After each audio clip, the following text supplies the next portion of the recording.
역사책의 첫 페이지를 찢어버리십시오. 우리가 알고 있던 인류의 시작은 전부 틀렸습니다. 지금부터 들려드릴 이야기는 단순한 고고학적 발견이 아닙니다. 이것은 인류라는 종이 기억상실증에 걸리기 전 우리가 잃어버린 진짜 문명에 대한 소름 끼치는 증언입니다. 튀르키의 남동부 아나톨리아 구원의 메마른 땅. 바람조차 숨을 죽이는 황량한 언덕 위에 인류의 상식을 비웃는 거대한 돌기둥들이 서 있습니다. 바로 게베클리 테페입니다. 1994년 독일의 고고학자 클라우스 슈미트가 이 붉은 흙먼지 날리는 언덕, 현지인들이 배불뚝이 언덕이라고 부르던 곳에 발을 디뎠을 때만 해도 그는 자신이 판도라의 상자를 열게 될 줄은 꿈에도 몰랐습니다. 그저 흔한 중세시대의 무덤이나 기껏해야 로마 시대의 전초기지 정도가 묻혀있을 것이라 짐작했죠. 땅 위로 삐죽 튀어나온 석회암 조각들은 오랜 세월 풍화되어 그저 둥글게 달아빠진 돌덩어리처럼 보였습니다. 하지만 슈미트가 그 돌덩어리 아래의 흙을 걷어내기 시작했을 때 땅속에서 드러난 것은 단순한 돌무더기가 아니었습니다. 그것은 마치 지하세계에서 솟아오른 거인들의 척추처럼 거대하고 정교하게 깎인 T자형 돌기둥이었습니다. 하나가 아니었습니다. 둥근 원형을 그리며 수백 개의 기둥이 땅속 깊은 곳에 박혀 있었습니다. 더욱 충격적인 것은 탄소 연대 측정 결과였습니다. 기계가 뱉어낸 숫자는 인간의 이성으로는 도저히 받아들일 수 없는 수치였습니다. 기원전 9600년. 이 숫자가 얼마나 말도 안 되는지 체감이 잘 안 되실 겁니다. 비교해드리죠. 인류 문명의 요람이라 불리는 수메르 문명이 등장하기까지는 여기서부터 6000년이 더 흘러야 합니다. 이집트의 피라미드가 세워지기 7000년 전의 일입니다. 영국의 스톤헨지요. 게베클리 테페에 비하면 스톤헨지는 어제 지은 신축 아파트나 다름없습니다. 게베클리 테페가 지어지던 그 시기 지구는 마지막 빙하기가 끝나가던 무렵이었습니다. 인류는 아직 농사짓는 법도, 가축을 기르는 법도, 흙을 구워 토기를 만드는 법도 몰랐습니다. 그저 돌을 깨서 만든 창을 들고 매머드나 쫓아다니던 하루 벌어 하루 먹고 살기도 벅찬 수렵 체질민들이었습니다. 적어도 우리가 배운 교과서에 따르면 말입니다. 그런데 그 원시인들이 금속 도구 하나 없이, 바퀴도 없이, 문자도 없이 무게가 최대 20톤에 달하는 거대한 석회암 기둥을 떼어내고 깎고 옮겨서 완벽한 원형 신전을 만들었습니다. 이것은 마치 유치원생들이 모여서 설계도도 없이 맨손으로 부르즈 할리파를 쌓아 올린 것과 같은 수준의 불가능입니다. 본격적으로 그 현장 안으로 들어가 보겠습니다. 발굴 현장의 흙냄새와 뜨거운 태양볕이 느껴지는 그곳으로 시선을 옮겨봅니다. 가장 보존 상태가 좋은 시구역을 들여다보면 거대한 T자형 기둥 2개가 중앙에 우뚝 솟아있고 그 주변을 조금 더 작은 기둥들이 담장처럼 둘러싸고 있습니다. 이 T자 모양은 단순히 돌을 쌓기 위한 구조적인 형태가 아닙니다. 기둥의 옆면을 자세히 들여다보면 가늘고 긴 팔이 조각되어 있습니다. 그 팔은 기둥의 배 부분으로 이어져 깍지 낀 손 모양으로 마무리됩니다. 즉, 이 거대한 돌기둥들은 사람 혹은 신을 형상화한 것입니다. 얼굴이 없는 5.5m 키의 거인들이 우리를 내려다보고 있는 셈입니다. 이 거인들의 몸통에는 기괴하고도 정교한 부조가 새겨져 있습니다. 사자, 황소, 멧돼지, 여우, 가젤, 뱀, 그리고 정갈. 이 조각들은 단순히 우리가 사냥한 동물들입니다 라고 자랑하는 그림일기 수준이 아닙니다. 돌 표면을 파낸 것이 아니라 배경을 깎아내어 동물이 튀어나오게 만든 고부조 기법입니다. 강철 전과 망치가 있어도 쉽지 않은 작업을 이들은 오직 푸싯돌 조각만으로 해냈습니다. 수십 명의 장인이 달라붙어 수만 번, 수억 번 돌을 쪼아대며 튀어오르는 돌가루를 마셔가며 이 형상을 완성했을 겁니다. 특히 43번 기둥, 일명 톡수리석이라 불리는 기둥을 보면 등골이 서늘해집니다. 날개를 활짝 펴고 있는 톡수리 옆에는 머리가 없는 목이 잘린 사람의 형상이 그려져 있습니다. 톡수리의 날개는 마치 그 잘린 머리를 가지고 노는 듯합니다. 이것은 평화로운 자연을 묘사한 것이 아닙니다. 죽음, 공포 혹은 우리가 알지 못하는 아주 잔혹한 죄의식을 묘사하고 있는 것입니다. 학자들은 이 공간이 지붕이 덮여 있어 아주 어두웠을 것이라 추정합니다. 횃불에 흔들리는 불빛 아래 돌기둥에 새겨진 뱀과 정갈, 톡수리들이 마치 살아서 꿈틀거리는 것처럼 보였을 그 광경을 그려보십시오. 그 압도적인 공포와 경외감 속에서 고대 인류는 무엇을 빌었을까요? 여기서 가장 큰 미스터리가 등장합니다. 바로 노동력과 식량의 문제입니다. 이 정도 규모의 거석을 채석장에서 잘라내고 언덕 위로 끌어올리고 세우고 조각하기 위해서는 최소 500명에서 많게는 1000명 이상의 인력이 필요했을 것이라고 공학자들은 계산합니다. 단순히 돌을 나르는 사람만 필요한 게 아닙니다. 그들을 지휘할 감독관, 돌을 깎을 전문 조각가, 그리고 가장 중요한 것, 이 먹성 좋은 성인 남성들에게 매일 식량을 공급할 조달팀이 필요합니다. 수렵 채집 사회는 기본적으로 이동 생활을 합니다. 사냥감이 떨어지면 이동해야 하죠. 10명 단위의 작은 무리가 생존의 한계치입니다. 그런데 1000명이 한 곳에 머물며 몇 년, 아니 몇십 년 동안 공사를 한다. 이것은 당시의 생태계 시스템으로는 절대 불가능한 일입니다. 주변 숲의 사슴을 다 잡아먹어도 한 달을 버티기 힘들었을 겁니다. 그렇다면 이들은 어떻게 먹고 살았을까요? 고고학자들은 퀘베클리 테페 주변에서 엄청난 양의 야생밀 유전자를 발견했습니다. 그리고 수십만 개의 동물 뼈 무덤도 발견했죠. 뼈들을 분석해보니 대부분 가젤의 뼈였습니다. 여기서 학계의 정설이 뒤집힙니다. 우리는 학교에서 이렇게 배웠습니다. 인류가 농사를 짓기 시작했다. 식량이 남았다. 정착했다.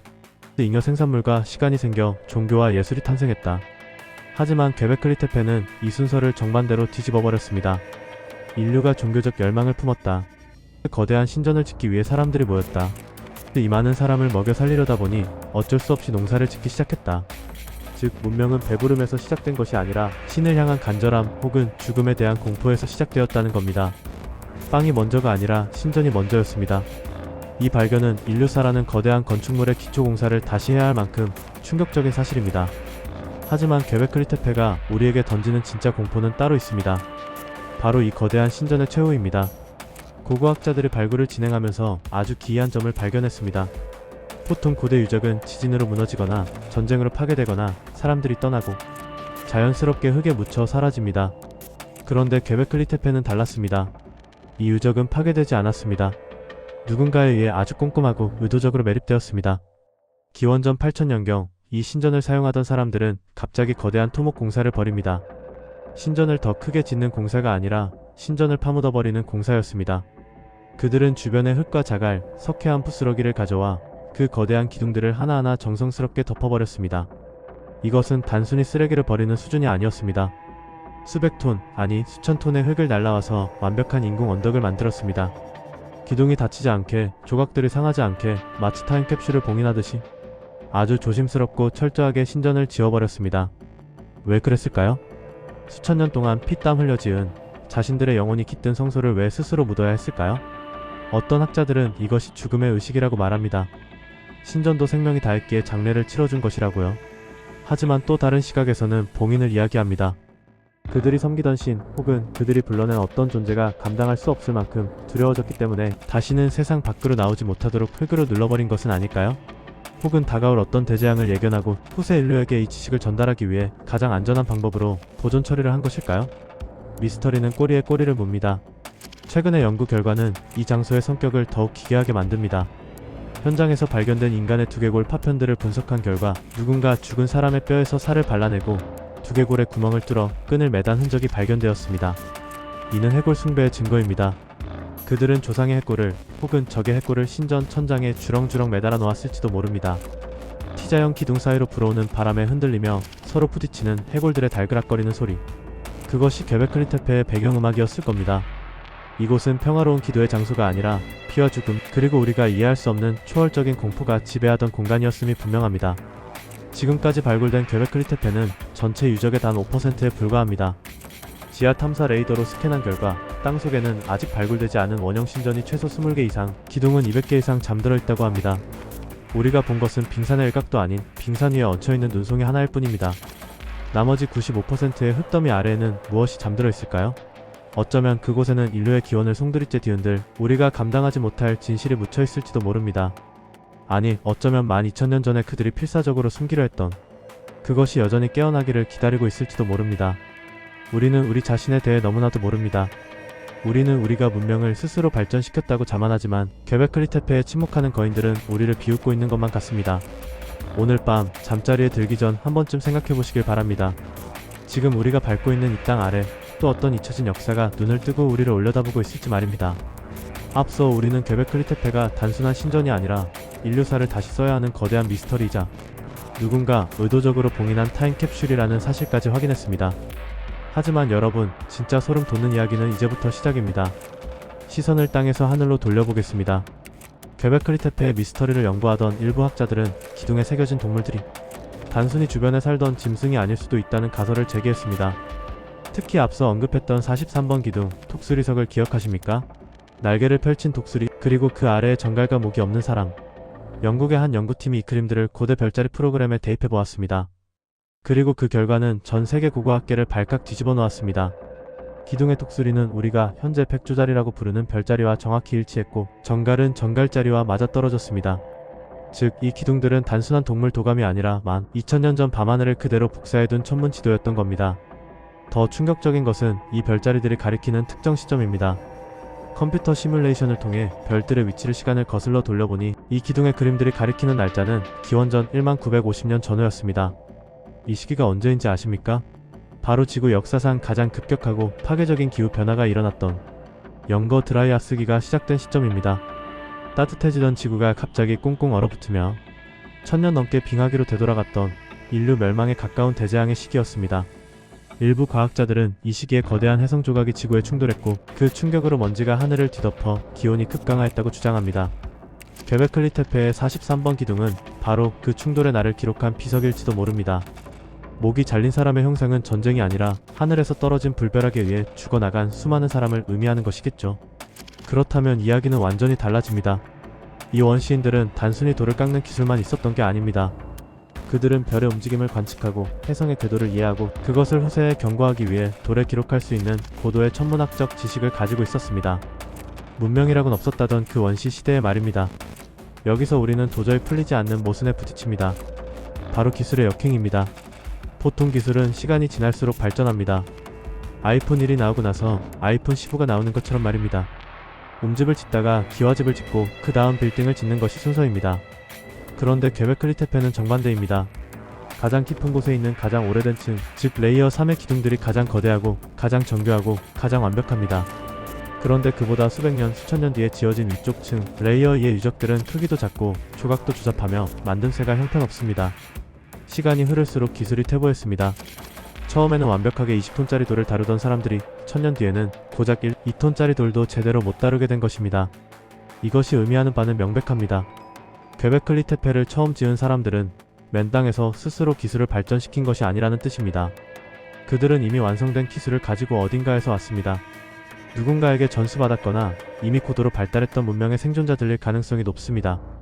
마치 스마트폰을 만드는 기술을 가진 현대인들이 무인도에 표류해서 처음에는 가지고 있던 지식으로 훌륭한 집을 지었지만 세대가 지날수록 그 지식이 전수되지 않아 후손들은 점차 원시적으로 변해가는 과정과 같습니다. 그렇다면 그들은 대체 누구였을까요?